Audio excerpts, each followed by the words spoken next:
Hello hello, voice is clear now? Yes sir. Okay okay. So last lecture में हमने देखा है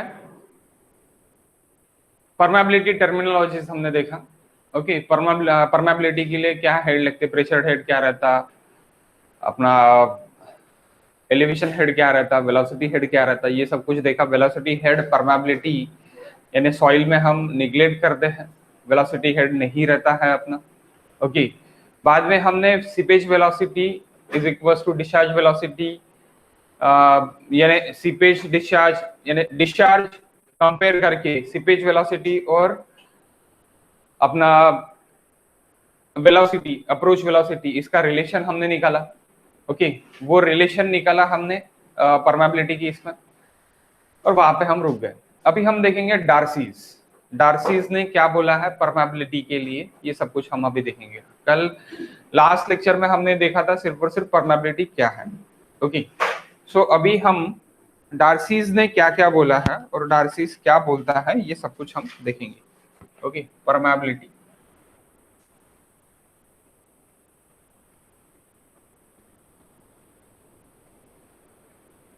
permeability. Okay, permeability.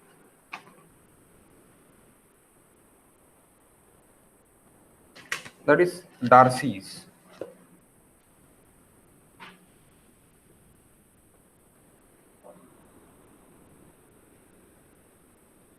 Darcy's law.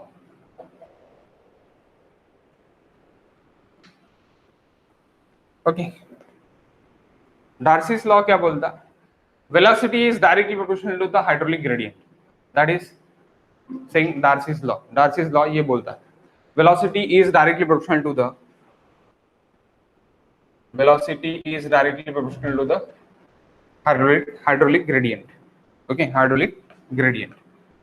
सो मैं ये डार्सीज लॉ मेरा बोलता है okay, velocity is directly proportional to the hydraulic gradient. What is velocity? Velocity is equals to k into I. K into I. That is Darcy's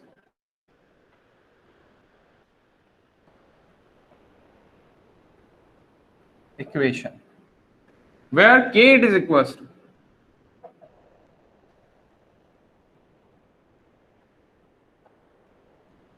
coefficient of permeability.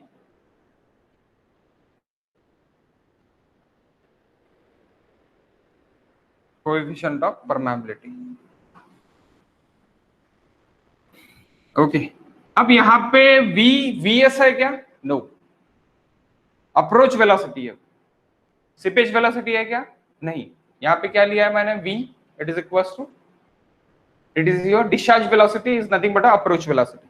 Okay, so आप बोल सकते हो इसको approach velocity और discharge velocity. Discharge velocity occurring unit hydraulic gradient. Unit hydraulic gradient. Unit hydraulic gradient. If I is equals to 1, hydraulic gradient is equals to 1, then V is equals to K. V is equals to K according to Darcy's. K is nothing but coefficient of permeability. Okay. So V is equal to K को hydraulic conductivity आप बोल सकते हैं। फिर जब ये condition रहेगी तब क्या बोल सकते हैं? हाइड्रोलिक कंडक्टिविटी बोल सकते हैं। 1 मिनट गाइस।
सॉरी गाइस, एक इंपॉर्टेंट कॉल था। तो हाइड्रोलिक क्या होता, I is equal to 1, then K it is equal to V is equal to K. तब उसको क्या बोलेंगे हम, उसको बोलेंगे hydraulic conductivity. Hydraulic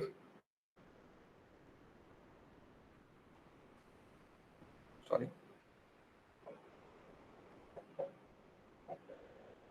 hydraulic conductivity. Hydraulic conductivity, okay, hydraulic conductivity हो गया। Darcy's law, V is directly proportional to the Darcy's law, V is directly proportional to the I, is based on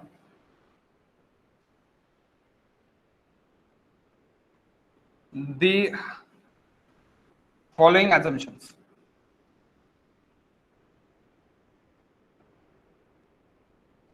Following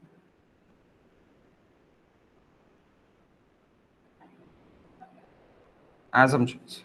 First assumption,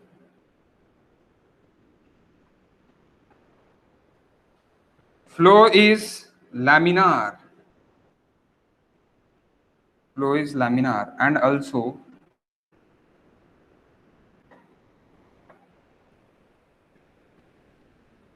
second, steady flow.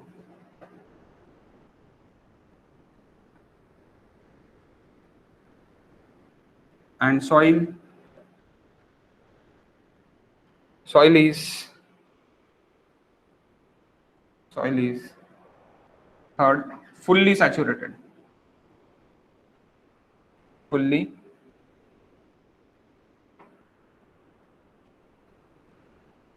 पहला assumption flow is laminar. Laminar flow चाहिए आपको काय के अंदर, soil के अंदर। Steady flow चाहिए and soil आपके फुल्ली सैचुरेटेड चाहिए। ये डार्सी लॉ के assumptions है। ओके, ये डार्सी लॉ के assumptions है। इफ इट इज, अगर लैमिनार फ्लो है तो in soil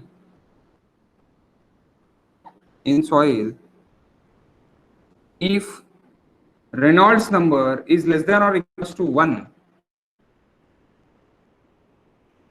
then flow will be laminar.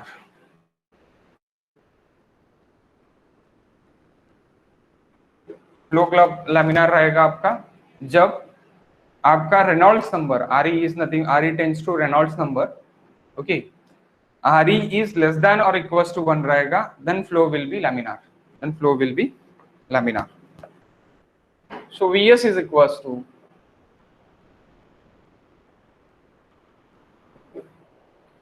Kp into I.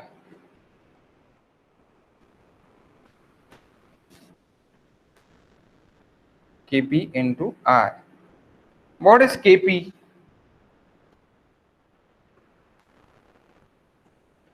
It's not a Darcy's equation actually. Kp is not a Darcy equation, and a Vs is equals to Kp into I. It's not Darcy equation. Okay, Darcy equation क्या है? V is equals to K into I. Okay, V is equals to K into I. So यहाँ पे Vs is equals to Kp into I, ये Darcy equation नहीं है, मैं just ले रहा हूँ. Okay, where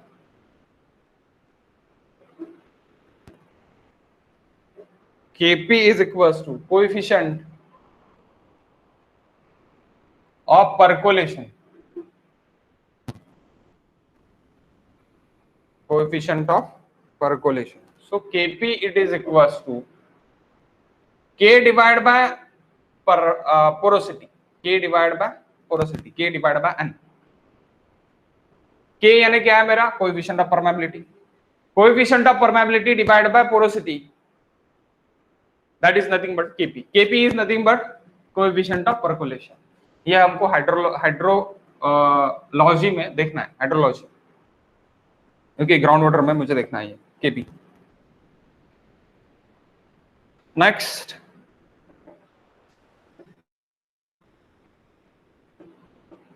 permeable soil. What is permeable soil?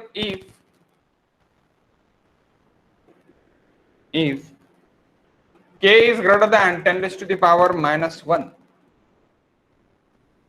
Centimetre पर सेकंड. परमेबल सॉइल किसको बोलेंगे? जब K मेरा 10 raised to the power 1 से ज्यादा रहेगा, ग्रेटर रहेगा, -1 10 raised to the power -1 से ज्यादा रहेगा, तब मैं सेंटीमीटर पर सेकंड में, तब मैं उसको परमेबल सॉइल बोलूंगा. Example, gravel, coarse sand,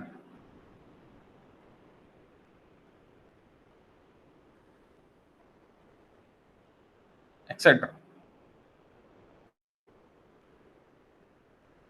etcetera मत लिखो. Gravel and coarse sand, it's okay. Impermeable soil,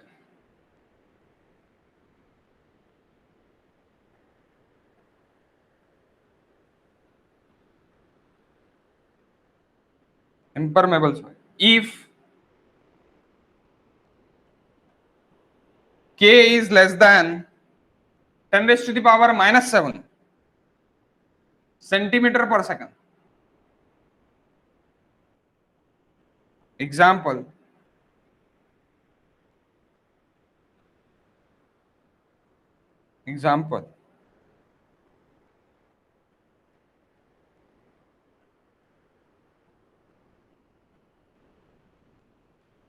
certain clay or China clay, we can say also China clay.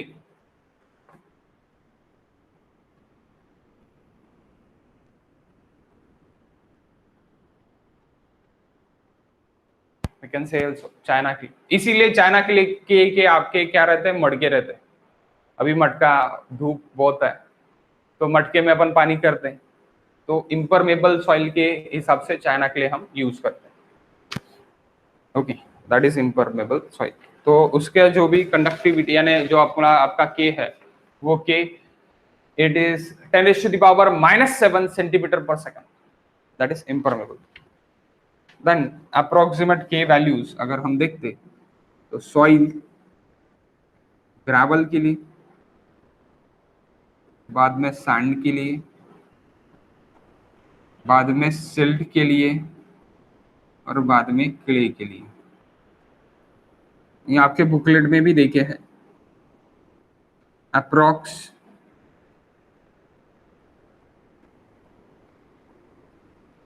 के सेंटीमीटर पर सेकंड में.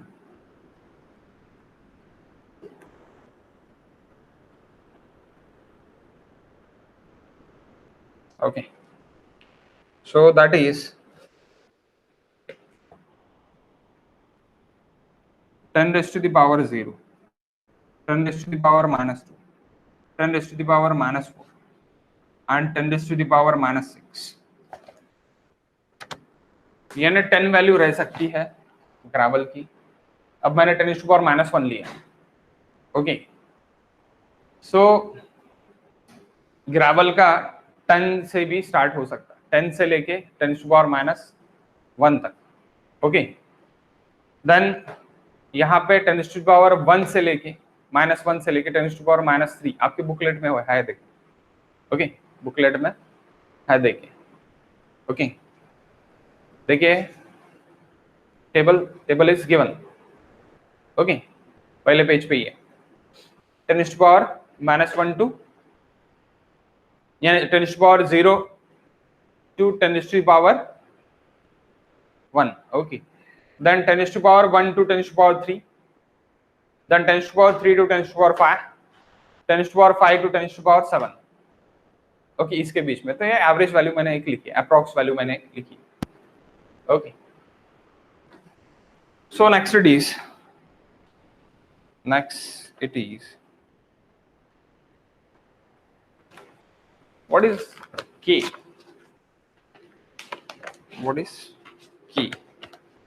K, it is nothing but coefficient of permeability. Okay, coefficient of permeability. So K का formula क्या आएगा according to this?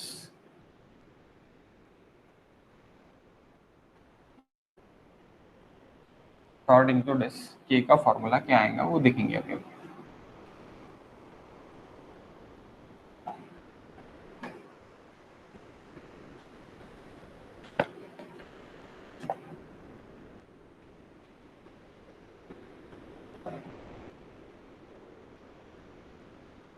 Depending on so many assumptions,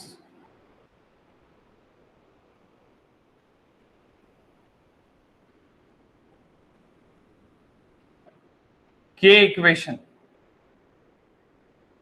यानी coefficient of permeability equation. Okay, K equation is nothing but coefficient of permeability equation is derived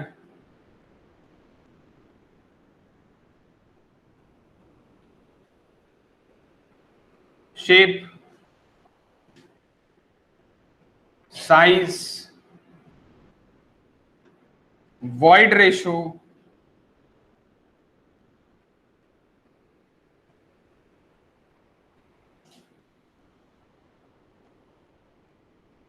fluid type,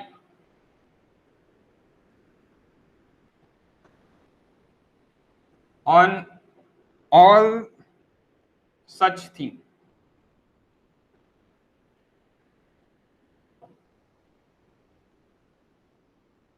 All such thing. K it is equals to C d10 square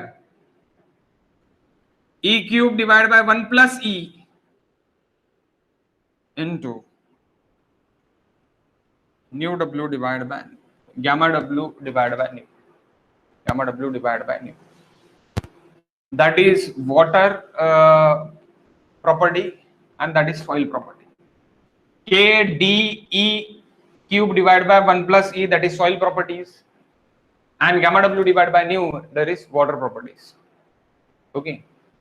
So इतने सारे चीजों पे depend है, यानी K पे depend? Shape, size, void ratio. देखो shape factor that is C, size D10 size, okay, D10 square, E it is void ratio cube divided by 1 plus E, okay, gamma W divided by nu, okay, that is nothing but a kinematic dynamic viscosity, okay, and density of water, okay, density of water.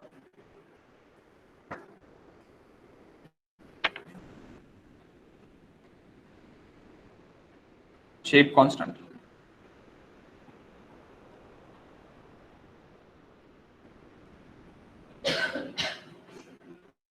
And nu it is equals to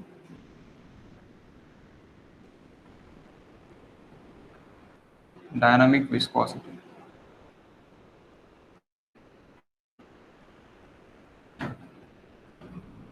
Dynamic viscosity. नहीं.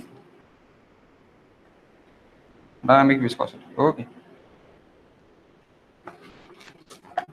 Next.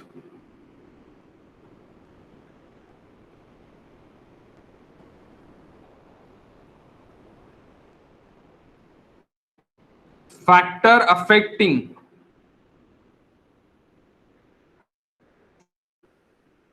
K of soil. कौन से factor affect कर रहे हैं K के लिए, वो अपने को देखना है. Shape and size of particle.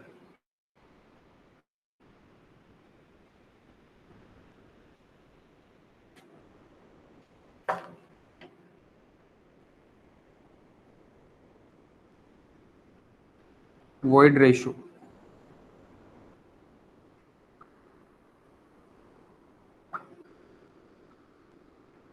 Fluid properties.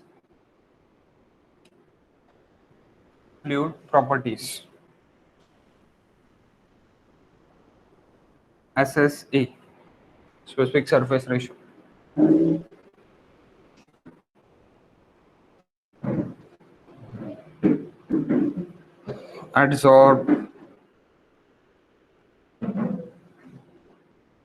Absorbed water.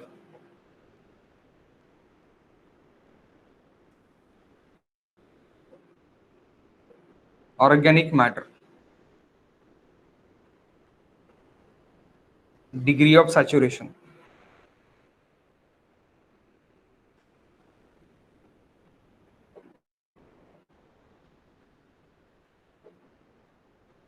and temperature, etc etc. इतने सारे फैक्टर अफेक्ट करेंगे मुझे काय के लिए, के लिए, ओके के लिए इतने सारे फैक्टर्स अफेक्ट करेंगे।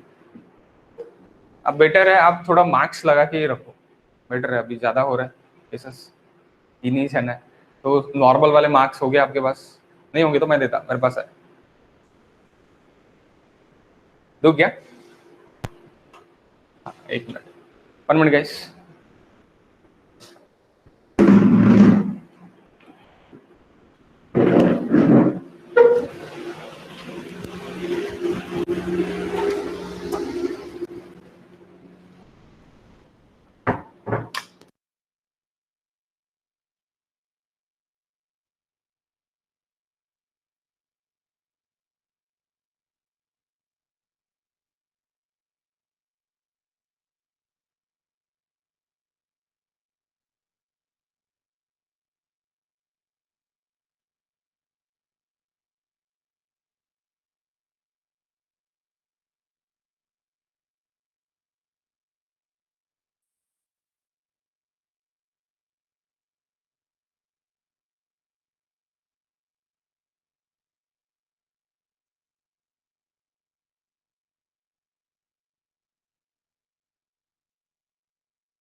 ओके नेक्स्ट,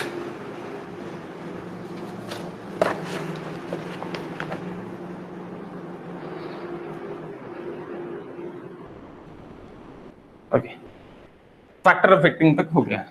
नेक्स्ट उसके बाद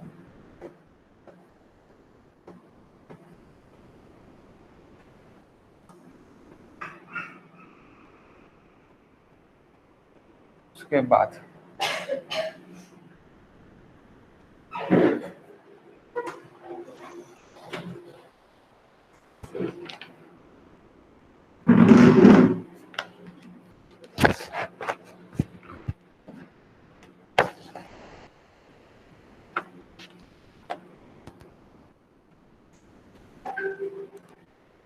first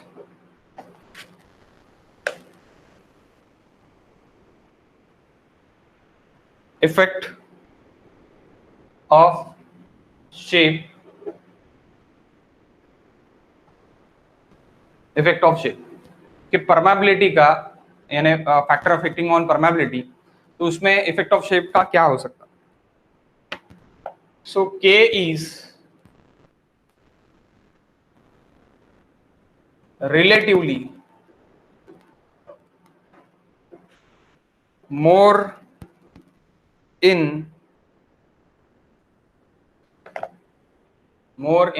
round particles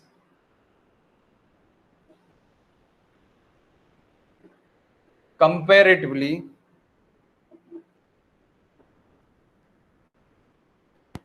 compared to that angular।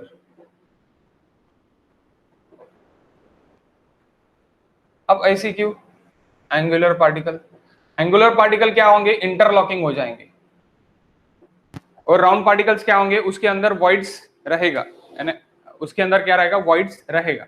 Angular में क्या होगा कि एंगुलर में एक में को इंटरलॉकिंग होके लॉक हो जाएगी, ओके। लेकिन इसमें क्या होगा कि इसमें आपका शेप, यानी इफेक्ट ऑफ शेप में अगर मैं राउंडेड पार्टिकल्स ऐसी देता हूं, rounded particles around two round particle, around two round particle, तो यहाँ पे वॉइड है, ओके। अगर मैं एंगुलर देखता हूं ऐसी तीन, तो ये इस तरह का एंगल, ये इस तरह का एंगल फॉर्म करेगा, और ये इस तरह का एंगल फॉर्म करेगा, no void, less void, okay, less void. So less void रहेगा, इसलिए क्या होगा कि एंगुलर पार्टिकल्स आपको वॉइड्स कम देंगे, वॉइड्स कम होगा तो परमेबिलिटी कम होगा, ऑब्वियसली वॉइड ज्यादा रहेंगे तो परमेबल ज्यादा रहेगी, okay. So that's why shape जो भी है shape of the particle that affecting the k value, affecting the k value. Okay, then what is second it is void ratio. Void ratio भी आपका क्या आ रहा, कम आ रहा. लेकिन सबसे पहले मैं स्पेसिफिक सरफेस एरिया लेता. Specific surface area, specific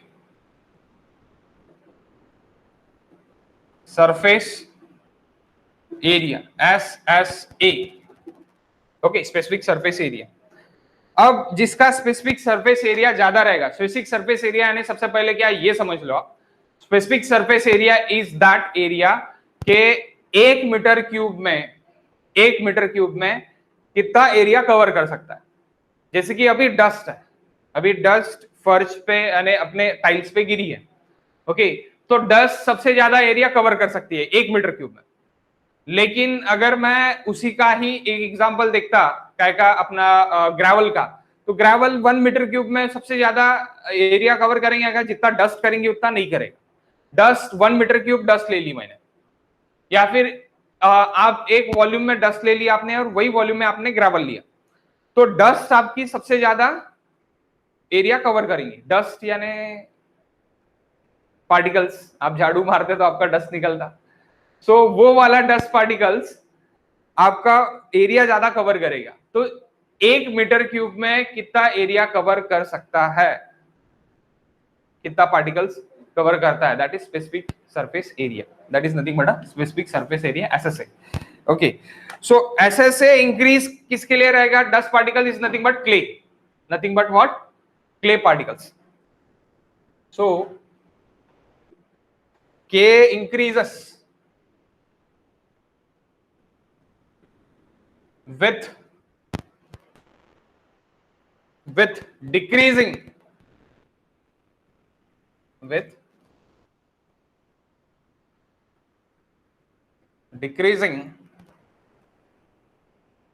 in SSA. अब डिक्रीजिंग इन SSA क्या करेगा, ग्रेवल का डिक्रीज रहेगा. स्पेसिफिक सरफेस एरिया किसका डिक्रीज रहेगा, ग्रेवल का डिक्रीज रहेगा. ओके, ग्रेवल का स्पेसिफिक सरफेस एरिया डिक्रीज रहेगा. अगर अपन डिक्रीजिंग की बात कर रहे हैं तो ग्रेवल का स्पेसिफिक सरफेस एरिया डिक्रीज रहेगा. ओके, और क्ले का स्पेसिफिक सरफेस एरिया सबसे ज्यादा रहेगा, क्योंकि क्ले पार्टिकल छोटे छोटे पार्टिकल्स है तो वो सबसे ज्यादा कवर करेंगे. ओके, लेकिन अगर ग्रेवल लेंगे अपन वही क्वांटिटी का, सेम क्वांटिटी का, तो वो कम कवर करेगा. Okay,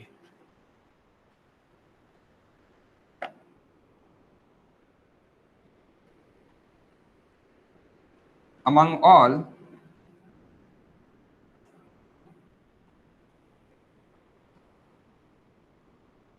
clay has more specific surface area. आपका ऐश भी क्ले में ही आता है. ऐश, जो अपनी ऐश, अभी अपने यहाँ पे तो ऐश की कोई कमतरता नहीं है. आप गाड़ी आज बाहर रख दो, नई नई गाड़ी खरीद के लाई आपने, बाहर रख दो और कल सुबह उस पर आप नाम लिख सकते हैं अपना. ठीक है, तो that is ash, that is nothing but a clay.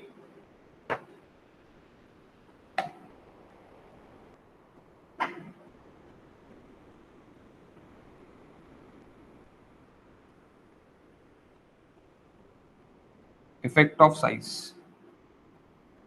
अब साइज का क्या इफेक्ट होता है,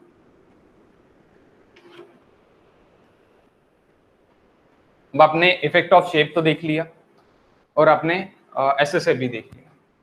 अब यहाँ पे shape and size of particles में शेप कांस्टेंट C है मेरा, C is my shape constant.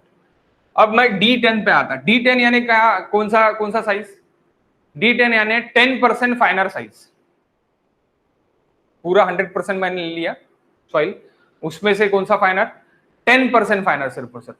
How much, 10% फाइनर. तो 10% फाइनर जो भी पार्टिकल है मेरे, उसका स्क्वायर इतना इफेक्ट कर रहा है. तो यानी इफेक्ट कितना कर रहा है, अगर ये देखेंगे तो K is directly proportional to the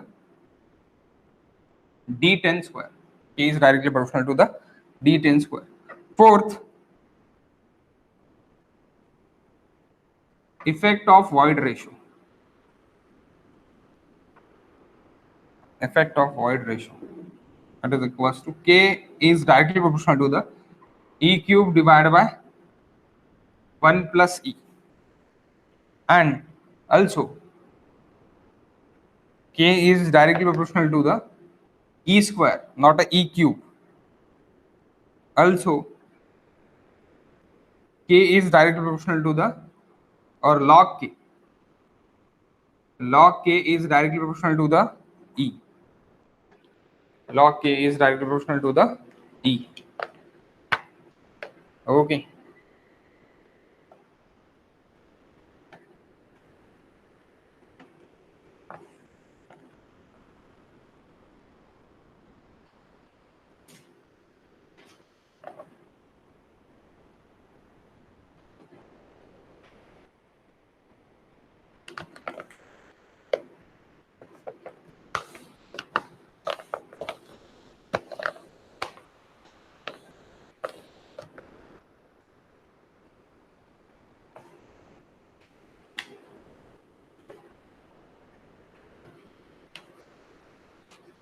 अब आप बोलेंगे यहाँ पे ध्यान देने वाली चीज है, अगर आपने प्रॉपर्टीज ऑफ सॉइल अगर अच्छे से पढ़ा है सेकंड चैप्टर, तो किसका वॉइड रेशियो ज्यादा रहता, फाइन पार्टिकल का ज्यादा रहता या फिर कोर्स पार्टिकल का ज्यादा रहता? किसका ज्यादा रहता गाइस?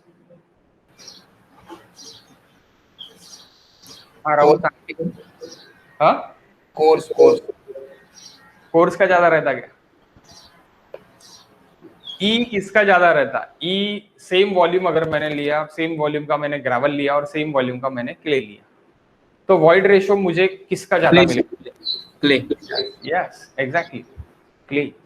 जितने नंबर ऑफ पार्टिकल्स आपके फाइन रहेंगे उतने नंबर ऑफ वॉइड आपके ज्यादा बनेंगे, यानी उतना आपका वॉइड ज्यादा बनेगा, वॉल्यूम ऑफ वॉइड ज्यादा मिलेगा। Volume of void divide by volume of solid अगर मैं करूंगा तो मुझे वॉइड रेशियो जो है वो वॉइड रेशियो मुझे फाइन पार्टिकल का ज्यादा मिलेगा as compare to the clay particle. But here के मेरा सबसे कम किसका है? इम्परविएबल सॉइल किसकी है? मेरी क्ले के लिए, यानी के ये जो के है, के it is permeability, coefficient of permeability. तो कोएफिशिएंट ऑफ परमेबिलिटी मेरा किसका कम है? क्ले के लिए कम है।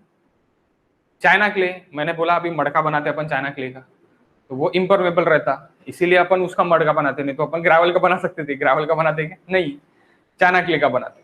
तो चाइना क्ले का बनाते तो वो क्ले का आप अभी ये भी बोल रहे कि k is directly proportional to the e cube.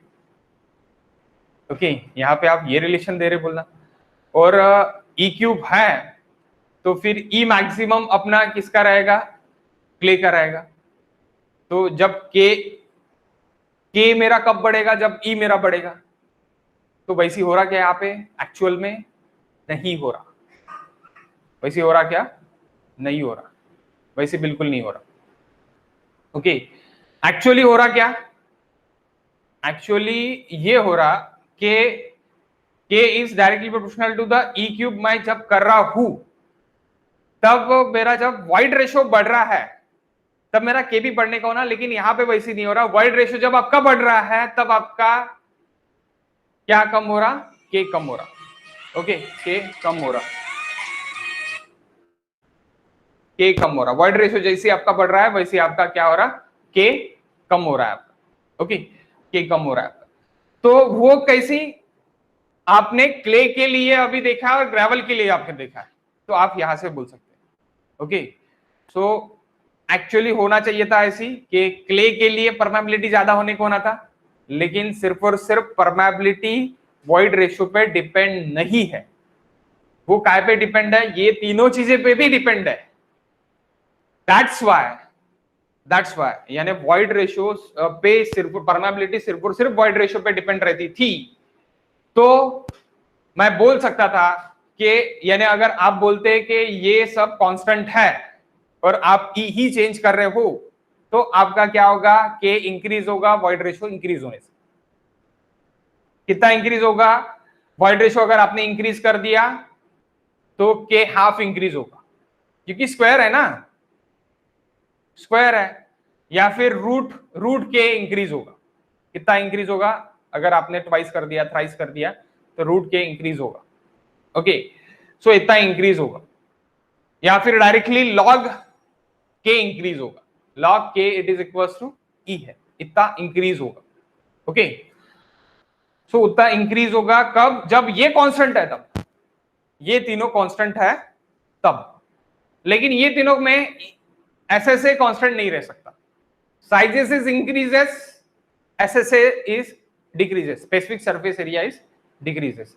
That's why अपन, यानी आपको कोई भी क्वेश्चन यहाँ पे पूछ सकता है इंटरव्यू में कि आपने अगर प्रॉपर्टीज ऑफ सॉइल अच्छे से पढ़ा है तो आपका क्ले का वॉइड रेशियो ज्यादा है, फाइन पार्टिकल्स का वॉइड रेशियो ज्यादा है as compare to the grey, यानी कोर्स पार्टिकल।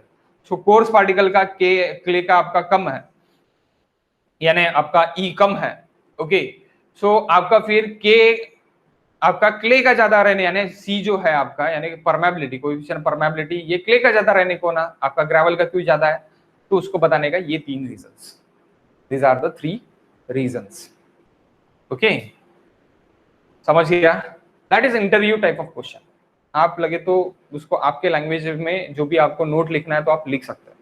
ओके, कि मैंने आपको सीधा सीधा बता दिया अभी क्ले का ज्यादा रह सकता था ये इससे, लेकिन अभी ज्यादा नहीं है। क्यों ज्यादा नहीं है? Because of this 3 reasons. Okay, okay, next it is effect of fluid particles, fluid properties, factor affecting ही देख रहे हैं हम। Okay,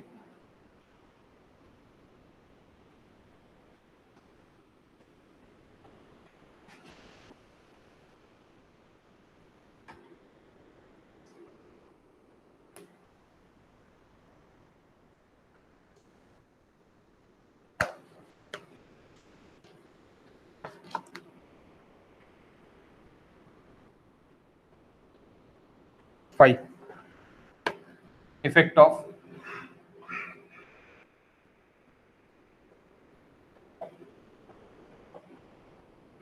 fluid properties, effect of fluid properties, effect of fluid properties।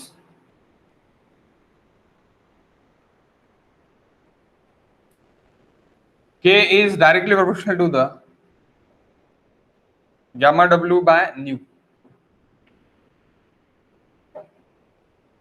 K is directly proportional to the 1 by nu, indirectly proportional 1 by nu।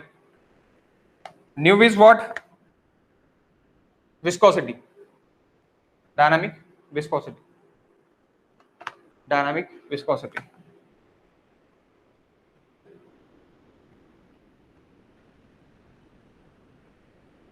Nu decreases with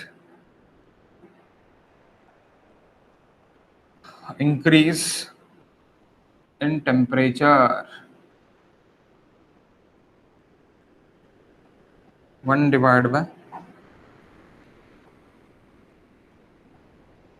temperature।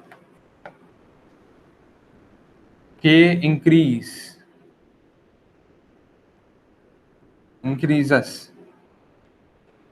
with increase in temperature। क्योंकि temperature increase होगा तो viscosity decrease होगी, viscosity decrease होगी तो आपका के increase होगा। क्यों? क्योंकि इनवर्सली प्रोपोर्शनल है, इनवर्सली प्रोपोर्शनल है।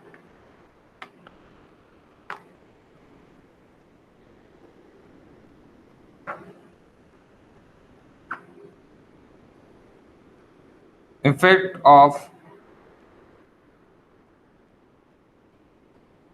Organic matter,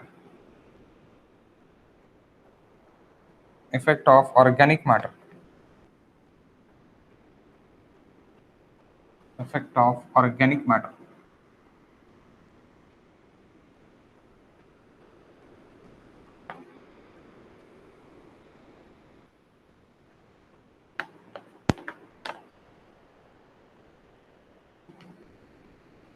effect of organic matter।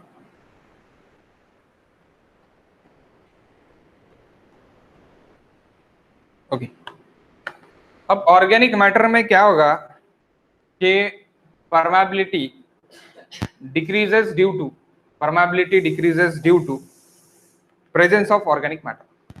Organic matter क्या करेंगे कि जो भी वॉइड है वॉइड में घुस जाएंगे, ओके, वॉइड्स को ब्लॉक करेंगे। तो ऑर्गेनिक मैटर अगर आपके इसमें प्रेजेंट है तो आपका परमेबिलिटी कम होगा।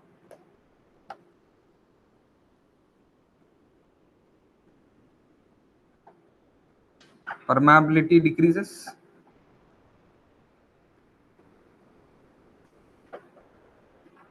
due to the presence of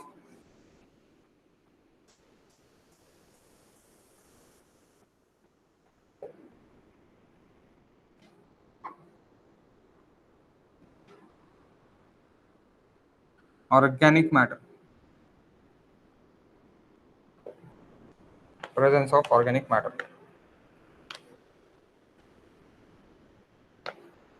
क्यों कम होगा? क्योंकि block that particles block the void.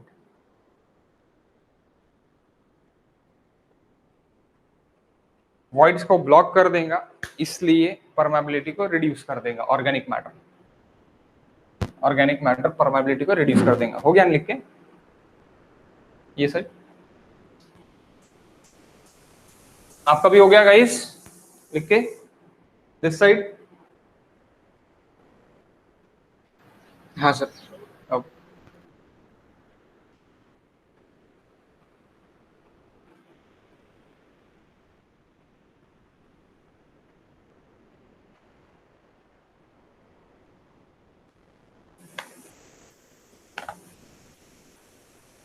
Seven,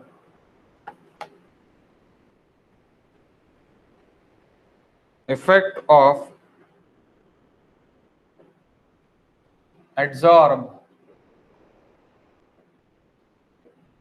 water। Absorb water, absorb water का इफेक्ट क्या रहेगा? अब एब्जॉर्ब वाटर यानी क्या करेगा? आपकी जो भी सॉइल है वो सॉइल को फुगा देगा, सॉइल को ये कर देगा,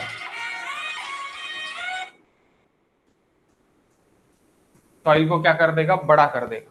सॉइल को क्या कर देगा? वो बड़ा कर देगा, एब्जॉर्ब अगर कर देगा। ऑब्वियसली है आपकी जब भी सैचुरेटेड सॉइल है और उसने सैचुरेटेड सॉइल ने क्या कर दिया, सॉइल फुल्ली सैचुरेटेड है लेकिन सॉइल के पार्टिकल ने वाटर एब्जॉर्ब कर लिया, तो वाटर की साइज बढ़ जाएंगी, यानी सॉरी सॉइल की साइज बढ़ जाएंगी। यानी सॉइल पार्टिकल पहले इतना है मेरा, ये ड्राई है और इसने एब्जॉर्ब नहीं किया है अभी तक वाटर, एब्जॉर्ब करने के बाद ये इतना बड़ा बन जाएगा। यानी ये छोटा है डायमीटर तो ये इतना, यानी सपोज दैट इज 8 mm का डायमीटर है तो ये 10 mm का बन जाएगा। सो 10 mm का बनने के कारण वो क्या होगा, उसमें के जो भी वॉइड है वो कम होगी। वॉइड डिक्रीज हो जाने के कारण क्या होगा? Decrease in permeability. Void decrease, decrease in permeability. Okay,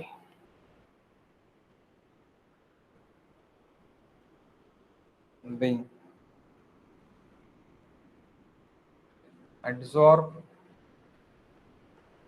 water, decrease the permeability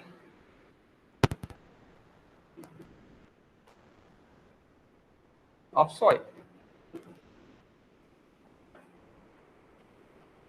8th, degree of saturation, effect of degree of saturation।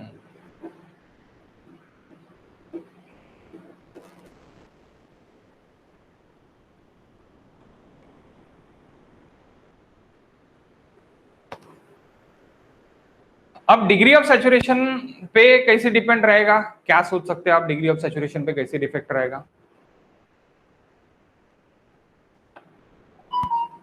यानी सॉइल के अंदर आप चले गए और सॉइल के अंदर जाके आपने झांक के देखा, आपको कहाँ पे डिग्री ऑफ सैचुरेशन से कैसी रिलेशन से आपको पता चलेगा कि डिग्री ऑफ सैचुरेशन के बारे में अगर अपन देख रहे तो डिग्री ऑफ सैचुरेशन के बारे में हमने देखा तो डिग्री ऑफ सैचुरेशन अगर फुल्ली सैचुरेटेड है तो ज्यादा रहेगा या फिर पार्शली सैचुरेटेड है तो ज्यादा रहेगा परमेबिलिटी मेरा। कहाँ पे ज्यादा रहेगा? फुल्ली सैचुरेटेड है तब ज्यादा रहेगा या फिर पार्शली के लिए ज्यादा रहेगा? फुल्ली के लिए ज्यादा रहेगा। क्यों? उसका ये रीजन है कि पार्शली सैचुरेटेड में क्या रहेगा, एयर पकड़ के रहेगा, तो वो एयर क्या कर देगा, आपके वॉइड को ब्लॉक करके रखेगा। Air block the voids, okay, partially saturated में। तो जितना सैचुरेशन ज्यादा रहेगा, इफेक्ट कब कैसे होगा कि डिग्री ऑफ सैचुरेशन आपका जितना ज्यादा रहेगा, यानी फुल्ली सैचुरेटेड रहेगा, तो आपका जो भी वाटर मूवमेंट है वो फ्रीली होगा। पार्शली सैचुरेटेड में जहां पे एयर है वहां पे ब्लॉक कर देगा वॉइड्स को, वॉइड को ब्लॉक करने के कारण आपका क्या होगा, परमेबिलिटी कम होगा। Okay, that is the reason. The permeability,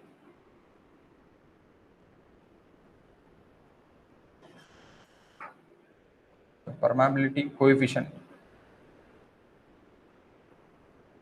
the permeability coefficient is more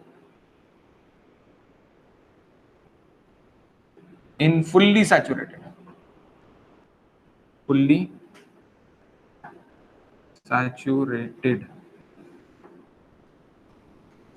soil compared to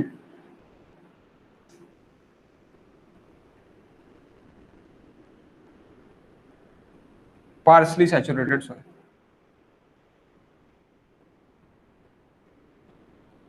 Partially saturated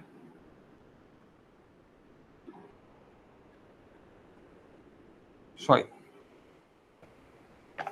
because of partially saturated में क्या होगा, partially saturated में क्या होगा, एयर ब्लॉक दी वॉइडर, एयर ब्लॉक करके रखेंगे वॉइड को, एयर ब्लॉक करके रखेंगे वॉइड्स को। ओके,